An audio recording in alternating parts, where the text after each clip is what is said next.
Kalau kemarin sempat trading halt di sesi 2, hari ini trading haltnya waktu tadi market baru jalan 26 menit terus udah minus 8%. Jadilah trading halt selama 30 menit ya. Luar biasanya adalah setelah sempat lanjut turun setelah trading halt 30 menit tadi ya. Sempat minus tuh, lanjut minus sampai minus 10%. Tapi berhasil membal setelah tes area support dan membal si ISG-nya sampai sisa minus 1%-an di penghujung sesi perdagangan hari ini nih, di penutupan hari ini gitu ya. Pertanyaannya adalah, sudah oke nggak nih buat belanja-belanja lagi?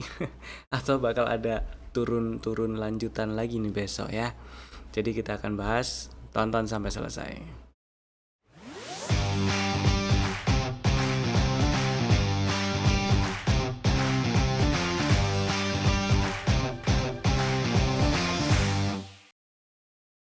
Selamat datang di Cuan Community Partner Pintraku Sekuritas.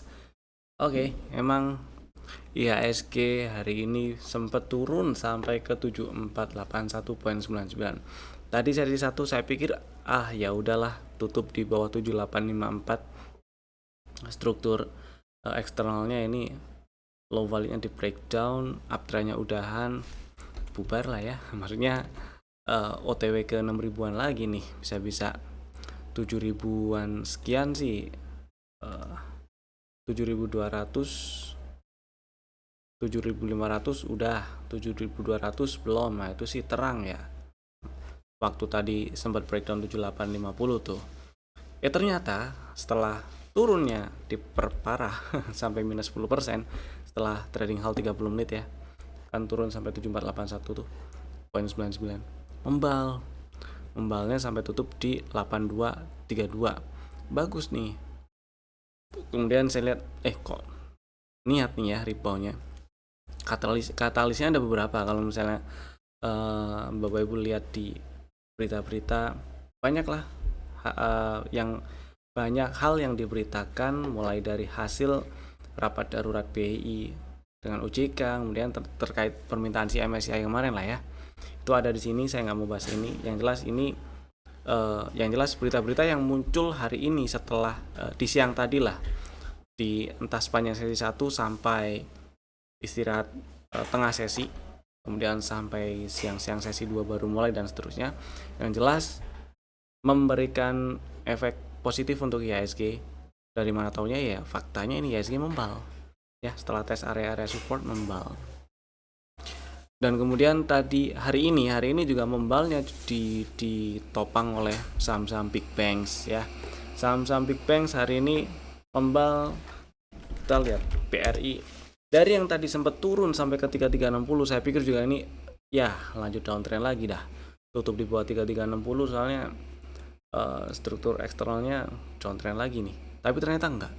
Bahkan sampai di penutupan sesi perdagangan tanggal 29 Januari hari ini ya, BRI Bank Rakyat berhasil tutup menguat 5,3% ya, 5,3%.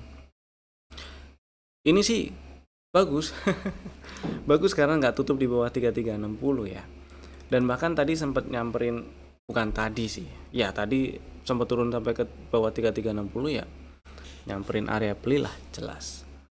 Poinnya adalah dengan tutup di 3700-an, maka pertama ini masih bisa dibilang ya sideways lah, sideways di range 3360 sampai atasnya adalah 4450.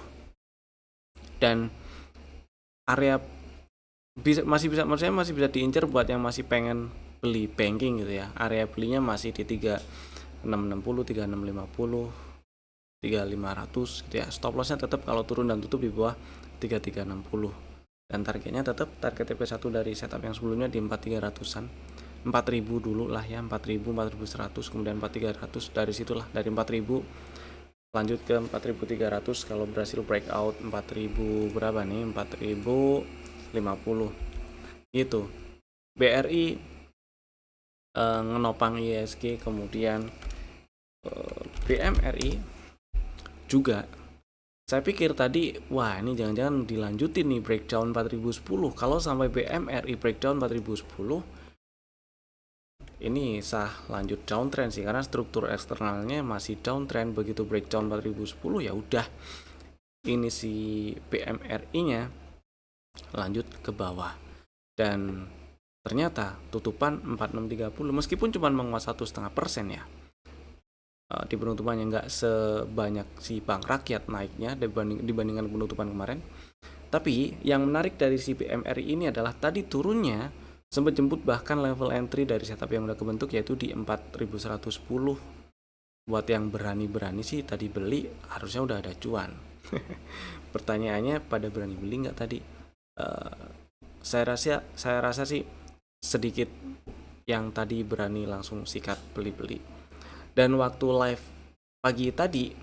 pagi mulai jam 8.50 ya, kalau mau ikut boleh di Telegram, boleh di Instagram dan Telegram Cuan Community, linknya ada di deskripsi di bawah. Kalau mau join silakan. Nah, tadi dibahas pilihan gampang kalau misalnya pengen beli dan banking ada di dalam list jajanan dia. Ya, pilih banking lah, big banks itu. Ternyata membal ya. Kemudian berikutnya Bank Negara juga membal, meskipun masih minus ya, sisa 0,5%. Bedanya si Bank Negara ini dia meskipun strukturnya masih downtrend, tapi cenderung sideways gitu ya, sideways aja. Dan tadi turunnya pas banget ini di 4.000 nya dicolek, kemudian membal, low-nya sih 3990 ya, membal lagi. Mudah-mudahan berhasil ke atas 4.600 lagi supaya lebih lancar dan lebih memperbesar peluang ke 5.000 maksud saya ya. Dan berikutnya BBCA sih yang lebih nggak enak sebenarnya ya. Mulai dari kemarin sebenarnya nggak enak sih BCA ini, karena kemarin BCA tutup di bawah 7225. Jadi hari ini membal itu ya saya anggap technical rebound lah, karena strukturnya jelas ini masih downtrend ya. High value di sini, kecuali breakout 8750 ya, breakout 8750 baru downtrendnya selesai gitu kan. Jadi kalau ada naik-naiknya BCA, misal tujuan belinya cuma buat trading ya, opini pribadi misal saya di posisi yang pegang BCA akan pilih sell on strength gitu. Dan waspada area-area gap ini yang belum dites, 7400, 7,5 gitu ya. Di atasnya juga ada 7950, 8.000-an gitu ya.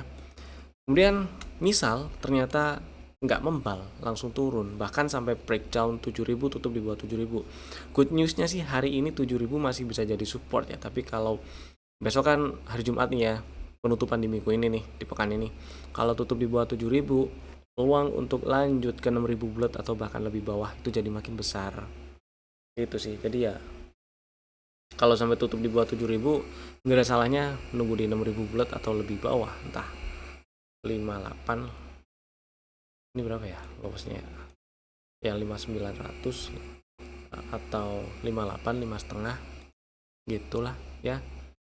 Yang saya khawatirkan adalah sebenarnya ini, ketika si IHSG-nya ngedrop kayak tadi tuh ya, banyak yang panik, bahkan panik selling, banyak sekali yang panik selling dan nggak berani beli. Itu banyak. Khawatirnya memang rasional sih, nggak berani beli sebenarnya masuk akal. Karena ya khawatir ada turun-turun lanjutan gitu ya, karena nangkep pisau jatuh dan segala macam. Bahkan di saham-saham yang sudah dimasukin ke dalam watchlist dan sudah bikin strateginya di hari-hari sebelumnya. Dan yang jadi nggak enak adalah, atau yang saya pribadi khawatirkan adalah, ketika nanti IHSG sudah sampai naiknya ke area gap 8596 sampai 8800-an ini nih, FOMO-nya keluar tuh retail yang budiman. Kalau di area sini FOMO itu yang bahaya, karena di area gap ini nih, area yang memungkinkan nanti ada pola-pola bearish reversal misalnya gitu ya. Jadi hati-hati banget, please hati-hati banget ketika IHSG lanjut naik, karena dalam waktu dekat ke depan, misal besok memang ada peluang IHSG-nya membal lanjut hijau gitu ya, ada peluang. Manfaatin boleh, trading cuan ambil gitu nggak masalah, ini opini pribadi ya, cuan ambil gitu nggak masalah. Dan hati-hati sekali ketika udah nyampe ke area 8.596 sampai 8.873, gapnya memang gede, jadi karena gapnya gede hati-hati gitu ya, gitu sih. Kemudian baik, kemudian kita lanjut ke stock ideas kemarin ya, ada 3. Pertama ADMR nih, si ADMR sebenarnya menarik. ADMR-nya sayangnya tadi sempat turun ke bawah 1890 ya, karena kemarin kan ada strategi yang belinya di area sini nih, 1990 ya, stop lossnya 1885. Mungkin udah ada yang kena cut loss, ya udahlah, nggak apa-apa, nunggu dulu lagi nggak masalah, atau besok dipantau lagi buat bekal fast trade ya, karena ini bisa dimasukin ke watchlist untuk bekal fast trade besok. Kalau lanjut ke atas 2110 2120 bolehlah untuk fast trade gitu ya, cuan kabur. Atau kalau nggak lanjut naik dan terkoreksi, tungguin tuh 1600-an, sepertinya menarik area situ ya, karena DMR masih ada katalis positifnya, yaitu masih smelter aluminium dia yang udah jalan itu ya. Kemudian berikutnya ada Antam juga sayangnya ini nyamber stop loss, karena kemarin strategi yang ngantri 4270, stop loss di bawah 4090. Jadi buat yang udah kejual kena stop loss, ya udah nggak apa-apa. Maksud saya adalah cari momen lagi, siapa tahu ada nge-swing lagi ke sekitar ini berapa ya, ke sekitar 3840 3850 lagi, dan kalau ke situ terus membal ya dibeli lagi boleh itu ya. Tapi kalau misalnya masih simpen barang, manfaatin kalau ada naik-naiknya besok untuk sell on strength dulu, karena ini ketika ke bawah 4090 uptrend minornya selesai. Skenario-nya jadi yang tadinya ngarepin ini membal naik breakout high 4970 lanjut ke 5000 gitu ya. Jadi skenario-nya gampang ngomong, jadi ya sideways mungkin dari 3760 sampai 4970, dan range-nya memungkinkan sideways dengan range yang menyempit gitu ya. Mudah-mudahan sih breakout 4970, tapi ya antisipasi aja, nggak ada salahnya. Yang berikutnya ada Indofood. Si Indofood-nya yang ini belum kena stop loss, karena strateginya kemarin beli di 6775, dapat barang harusnya, dan stop lossnya kalau turun dan tutup di bawah 6550 itu ya. Karena tadi meskipun sempat turun sampai ke 6200, tutupannya di 6775 pas di area beli. Jadi buat yang masih penasaran, masih minat dengan si Indofood, besok bisa dibeli juga sih. Target TP1 ada di 7275 7300-an gitu ya. Mudah-mudahan ini membal naik ke atas 7000, makin bagus karena ada bullish divergence juga di sini. Ya, itu. Kemudian saham yang masuk ke dalam list rekomendasi untuk besok hari Jumat tanggal 30 Januari 2026, ada 3 lagi nih masukin watchlist, dan siapa tahu disamperin antrian-antriannya, kemudian lanjut gitu ya. Saham pertama BBRI, strateginya tadi udah disampaikan ya. Udah disampaikan strateginya ngantri beli di 3660 3650 boleh, 3670 juga masalah. Poinnya adalah stop loss kalau turun dan tutup di bawah 3360 ya. Dan targetnya ya targetnya incer 4100-an, 4300. Syukur-syukur breakout 4380, jadi lanjut ada confirm lanjut ke atas dan memperbesar peluang untuk lanjut ke 5000. Kalau nggak ada gimana? Ya udah, be realistis aja. Jadi berpikir realistis aja, kalau udah ada cuan dan tujuan belinya untuk trading ya exit gitu. Hati-hati pantau IHSG-nya juga. Kemudian yang kedua ada bull bull buat yang belum punya barang aja, yang udah punya simpan dulu, nggak masalah. Selama bull nggak turun dan sebenarnya strateginya sih turun dan tutup di bawah 416 ya. Tapi kalau mau langsung pasang stop loss di bawah 398 boleh. Jadi ngantri 450 lagi itu mudah-mudahan sih dikasih kesempatan lagi ya. Karena saya nggak tahu ini bull besok entah langsung ngegas ke atas 500 lagi, atau ngetes 500 doang terus turun lagi, atau anteng aja gitu nggak ngetes 500 tapi juga nggak ke bawah, tapi juga nggak jemput gitu ya.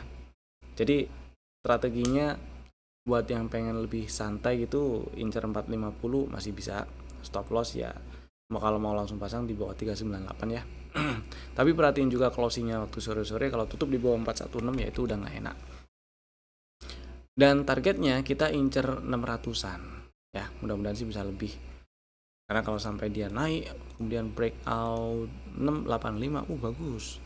Ada break structure dan lanjut uptrend, peluang untuk ke 1000 jadi makin gede. Gitulah. Dan ini juga bisa dijadiin bekal fast trade besok.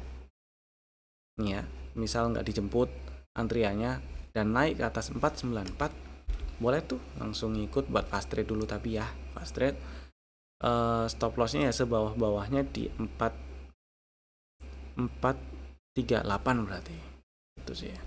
Agak lebar memang range-nya ya, mau nggak mau sih. Atau kita bisa lihat besok untuk memperkecil risikonya, siapa tahu cukup di sini sih 470 aja sih ya stop lossnya buat yang misalnya ngikut buat fast trade waktu bullnya naik ke atas 494, stop loss 470 gitu biar nggak terlalu jauh ya. Itu next yang ketiga pipa nih.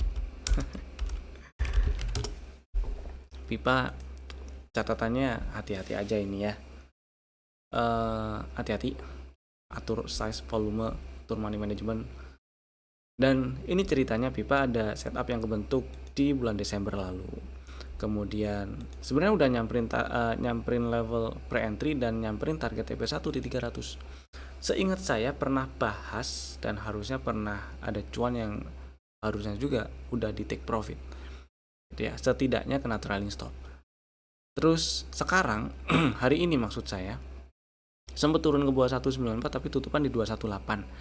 Jadi setup ini masih bisa dipakai karena setup ini belum gagal karena tutupan enggak di bawah 194. Ini masih di area beli sebenarnya hari ini sih. Tutupan hari ini di 218. Jadi buat yang minat beli pipa, mau langsung beli di 218 monggo, boleh. Mau ngantri di 210 juga nggak apa-apa. Stop loss ya kalau turun dan tutup di 194 ya. Atau kalau mau langsung pasang di 180 agak jauh memang. Tinggal diatur size dan segala macamnya, money manajemennya diatur ya sesuai risk profile-nya masing-masing. Kemudian target TP1 sih di 300, tapi misal dapat di 210 tuh ya. Hati-hati di sekitar 246 sampai 278 nih.